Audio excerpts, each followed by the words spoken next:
திருமாவளவன் அவர்களுக்கு இதே பிரிவு கொடுத்து அதை வச்சு மக்களுக்கு அடிக்கிறாங்க. திருமாவளவன் ஏன் பதறாருன்னு தெரியலங்கண்ணா. ஏன் ஆதவ் அர்ஜுன் அவர்களை கட்சியை விட்டு அனுப்பிச்சாங்க?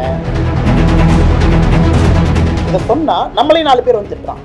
எப்படி நீங்க அப்படி சொல்லலாம், இப்படி சொல்லலாம்? 2 பேர் வண்டியை பிடிச்சி தள்ளி விடுறாங்க, அந்த வண்டி கீழே விழுகுது.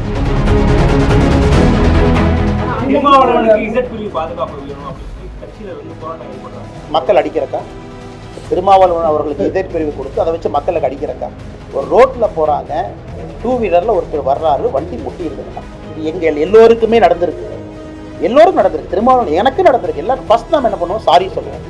அவர் நல்லா இருக்காரான்னு பார்ப்போம். அவரை நியர்பை ஹாஸ்பிட்டலுக்கு கொண்டு போக பார்ப்போம். அவருடைய உயிருக்கு உத்தரவாதம். ஏன்னா நம்ம தலைவர் என்கின்ற முறையில், சமுதாய பணியில் இருக்கிற முறையில் அடுத்தவங்களை காப்பாற்ற வேண்டியது முதல் பொறுப்பு. இன்னைக்கு அண்ணன் திருமாவளவன் அவர்கள் மூத்த தலைவர். அவர் சமீபத்தில் அவருடைய தொண்டர்கள் நடந்து கொண்ட விதத்தை ஏற்றுக்க முடியுமா? ஃபர்ஸ்ட் மிரட்டுறாங்க, வண்டியை பிடுங்குறாங்க. 2 பேர் வண்டியை பிடிச்சி தள்ளி விடுறாங்க, அந்த வண்டி கீழே விழுகுது. அதை நாம 10 நண்பர்கள்ட்ட படம் பிடித்து காட்டுறோம், பாருங்க இந்த மாதிரி நடக்குதுன்னு.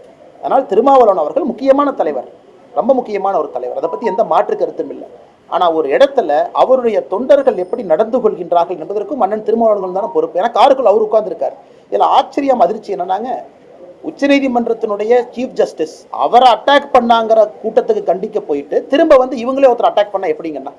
அதனால் இசட் பிரிவு பாதுகாப்பு, ஒய்சி இதெல்லாம் வந்து மத்திய அரசு, ஆளுகின்ற மாநில அரசு அவங்களுடைய இன்டெலிஜென்ஸ் டீம் எடுக்கிறாங்க. அந்த சர்வே டீம் எடுத்து அவங்க ரிப்போர்ட் பண்ணுறாங்க. அதுக்கு ஒரு கமிட்டி இருக்குது, செக்யூரிட்டி கேட்டகரைசேஷன் கமிட்டின்னு. அதனால் அண்ணன் திருமாவளவன் அவர்கள் அன்னைக்கு நடந்து கொண்ட விதம் முற்றிலும் தவறு. இதை சொன்னால் நம்மளே 4 பேர் வந்து திட்டுறான். எப்படி நீங்கள் அப்படி சொல்லலாம், இப்படி சொல்லலாம்? உண்மை தானே சொன்னோம். பப்ளிக்கில் நீங்கள் அடிக்கலாமா? ஒருத்தருடைய வண்டியை உடைக்கலாமா? அது எவ்வளோ பெரிய தவறுங்கண்ணா.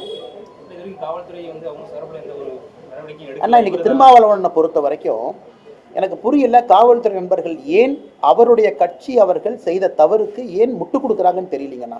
ஸ்ட்ரெயிட் ஃபார்வர்டு தப்பு தொண்டர்கள் மீது. திருமாவளவன் மேலே தப்புன்னு நான் சொல்ல, உள்ளே இருந்தால் ஒரு கண்ட்ரோல் பண்ணியிருக்கணும். வெளியிருந்த தொண்டர்கள் அடிக்கிறாங்க, வண்டியை உடைக்கிறாங்க, இவ்வளோ பப்ளிக் நியூசன்ஸ் பண்ணுறாங்க, கெட்ட வார்த்தையில் திட்டுறாங்க.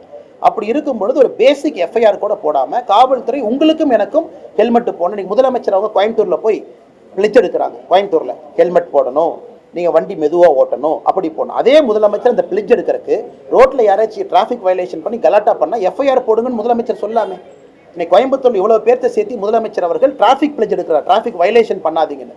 அவருடைய கூட்டணியை சார்ந்த ஒரு கட்சியினுடைய தலைவர்கள் தொண்டர்கள் வயலேஷன் பண்ணும் பொழுது இந்த முதலமைச்சர் நம்ம முதலமைச்சர் நடவடிக்கை எடுக்கலைன்னா மக்களுக்கு முதலமைச்சர் மீது எப்படி மரியாதை வருங்கன்னா? திருமாவளவன் அவர்கள் விஜயை வந்து பாஜக ஒரு கருவியை பயன்படுத்தி திமுக அவருடைய கூட்டணியினுடைய சிறுபான்மை வாக்குகளை பிரிக்கிறதுக்காக பாஜக திருமாவளவன் ஏன் பதறாருன்னு தெரியலங்கண்ணா. ஏன் ஆதவ் அர்ஜுன் அவர்களை கட்சியை விட்டு அனுப்பிச்சாங்க? எதற்காக ஆதவ் அர்ஜுனோடு இன்னும் நட்பை பாராட்டி கொண்டிருக்கின்றார்கள்? நீங்களே வெளிப்படையா பாருங்க. ஆதவ் அர்ஜுன் அவர்கள் ஒரு புதிய கட்சியில போய் ஜாயின் பண்றாரு, நடிகர் விஜய் அவங்ககிட்ட போய் ஜாயின் பண்றாரு. ஃபர்ஸ்ட் போய் ஆசீர்வாதம் யார்கிட்ட வாங்குறாரு? அண்ணன் திருமாவளவன் அவங்ககிட்ட ஆசீர்வாதம் வாங்குறாரு. அதனால் இது எப்படி இருக்குன்னா, திருமாவளவனுடைய பேச்சை பார்க்கும் பொழுது பிள்ளையை கிள்ளி விட்டு தொட்டிலை ஆட்டுவது போல எனக்கு தெரிகிறது.